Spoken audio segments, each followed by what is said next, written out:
Hey y'all, so it's me and Lonzie back again. So we just wanted to talk to you guys today because, so many people that's asking us about getting into real estate and they want to know how can I do it and how much money do I need to save up and all this stuff. And it's so many ways you can invest in real estate and you don't have to spend a lot of money. So that's what we're here to tell them, right? For sure.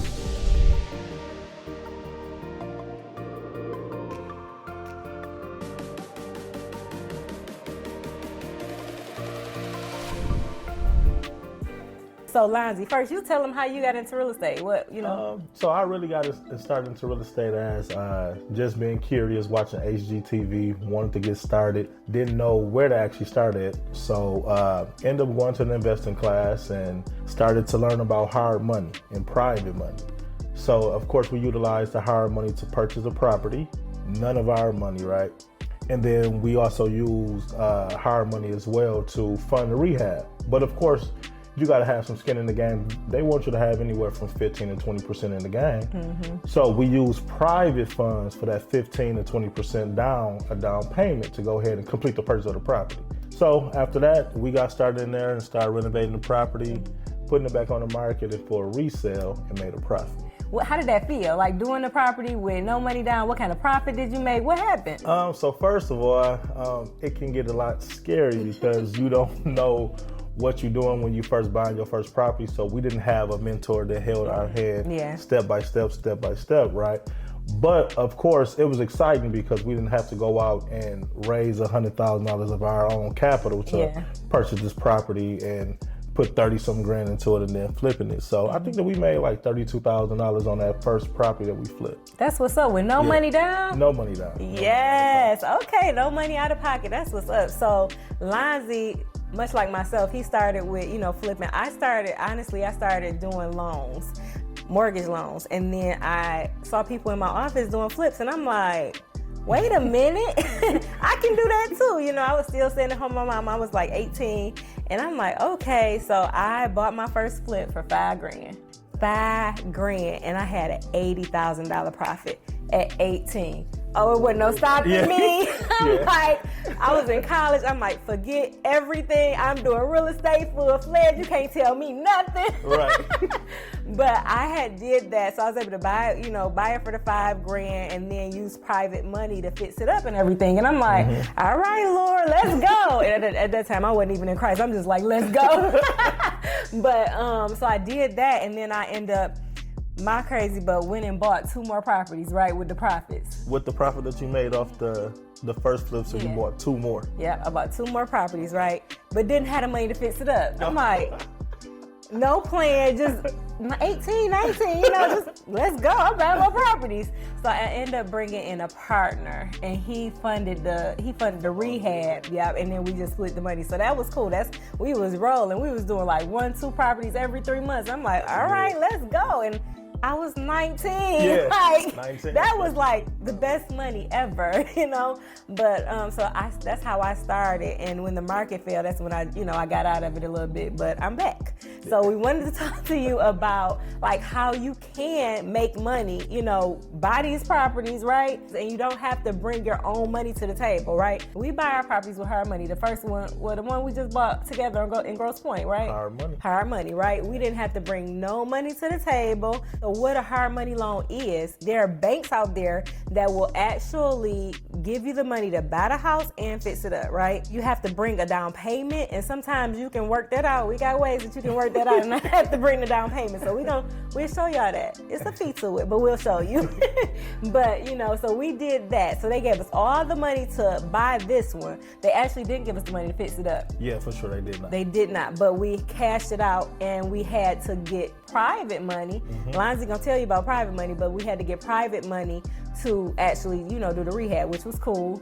But what hard money is, there are big banks that they want to give you a loan, but they only want to give you a short-term loan. So it can be 6 months to a year, and you have to pay a bigger interest rate, right? So they want you to pay a payment every month on that loan, right? And so that payment could be about 11 to 15%. They charge, for their money, but it's worth it because you don't have to use your own money and you're making a profit anyway, so they want to make their money too, right? You know, when you're starting off, it's a good thing to do because you can start saving the money that you make off of it, and then you be the bank, right? You do your, do your own flips, but it's a great way to start with no money, right? The other thing is a lot of times they'll give you, say for instance, the house is worth $100,000. They'll give you, most of the times, a good rate is like 70% of the purchase price, right?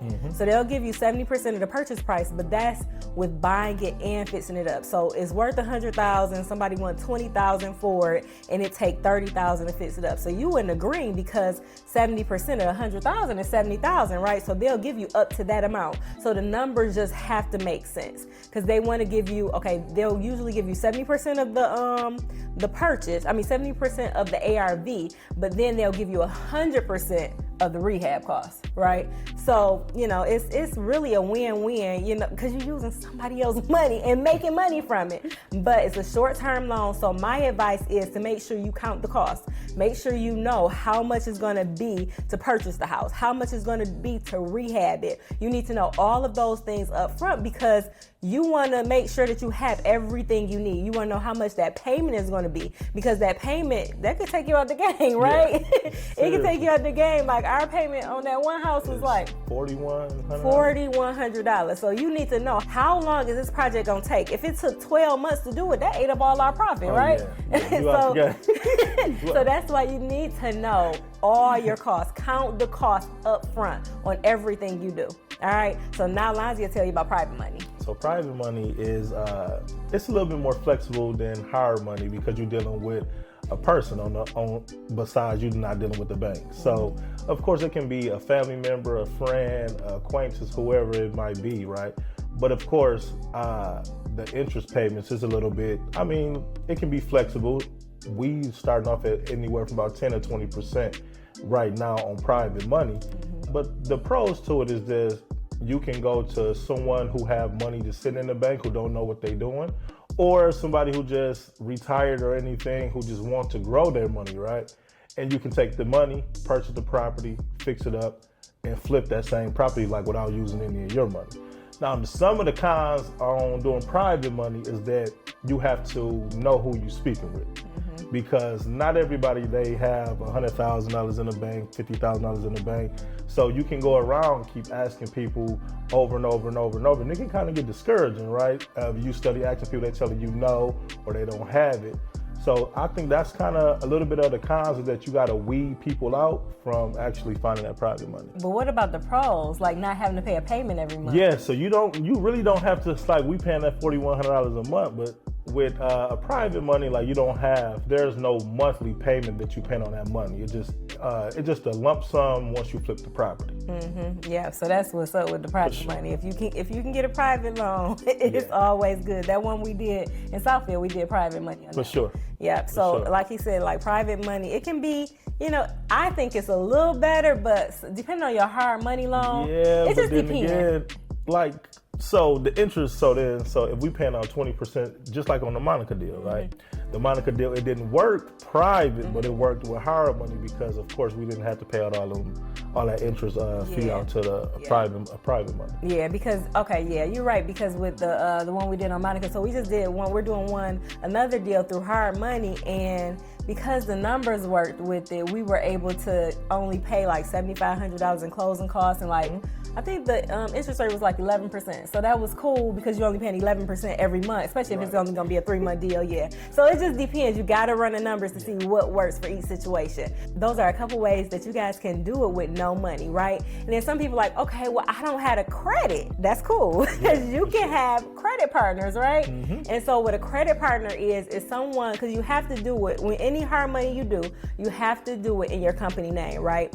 So if you're doing it in your company name, then you can add someone to your company that has the credit, that is able to get the loan in their name, right? And you pay them. You get them a percentage, give them 5-10%, whatever you feel comfortable with, whatever you guys agree to, pay them that to put it in their name. And so with all this, like if you get a credit partner or even the private lenders that Lonzie was talking about, you want to show them that you have experience. You want to show them that you know what you're talking about. You want to show them that you have the knowledge. And that's one thing that we wanted to share with y'all. Like, you can get the money, but you got to have the knowledge first. You have to know what you're doing. You need the mentors. You need, training. You need all that so that you can know what you know. When they talk to you and ask you about your numbers, when they talk to you and say, okay, so how are houses selling in this area? Or, how many deals have you done? Or who have you partnered with? Or what's your training? You want to be able to explain that to the people that are letting you use their credit and their money, right? So they know they're going to get a return on it. And so once they know, like, they know what we do, they like, all right, let's go.